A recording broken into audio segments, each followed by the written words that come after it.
Yes. Marx was writing Capital in his later works at the peak of the Victorian period, the peak of British imperialism. He moved to London to study it properly and write his works. Yeah, he has a very famous quote from the preface to the first volume of Capital, where he says that Britain shows for other countries the trajectory that they will have, precisely because Britain was the most advanced the most advanced capitalist country in the world. That quote was wrong, or partially wrong, because the way that capital's expansion, the form that it's taken, has not been one where the same way that capital developed in Europe, it develops the same way in the global South. No. What has happened, and this is where we need that Marxism, Leninism, this is where we need Lenin's analysis as an extension of Marxism via keeping the method and extending the conclusions to a new concrete reality. When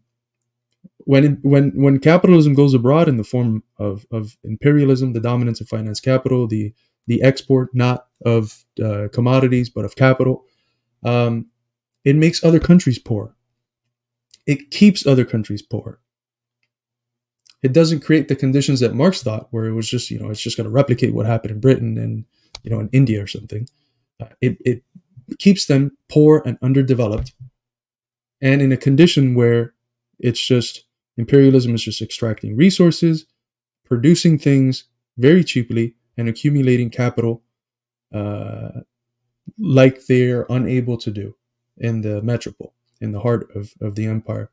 So that's an analysis that Lenin develops. Marx, towards the end of his life, develops something akin to that, especially in the contact that he enters with various ethnographers, various anthropologists, but he doesn't publish anything on it. I've been able to read the manuscripts and secondary literature on the manuscripts, but he never in his time publishes on it. So I think it's fair to say that it's Lenin, the first person, that draws those conclusions out.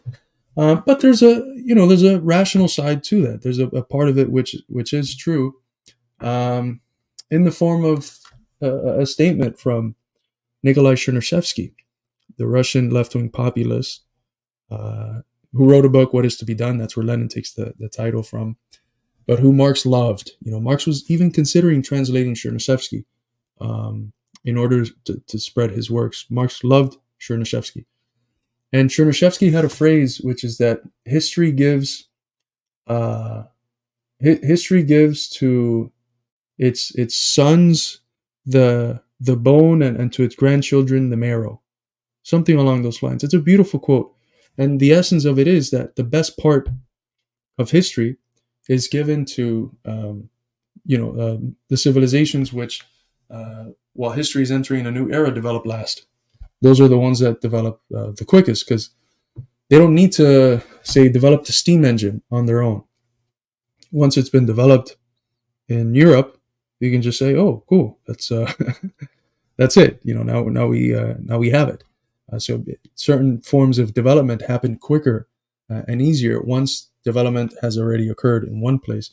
And there's some truth to that. Of course, we have intellectual property laws and the enforcement via imperialism and neocolonialism of a condition of dependency on the global South, where all they're allowed to be is low technology producers. But you have situations like China, where because it's led by a communist party, and because it was able to ride the tiger out, the famous Chinese expression goes, it made a conscious effort of the four modernizations, first enumerated by Zhou Enlai.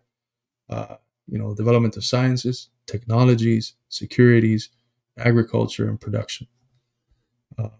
So it was able to consciously produce this eating of the marrow, as Chernyshevsky would say.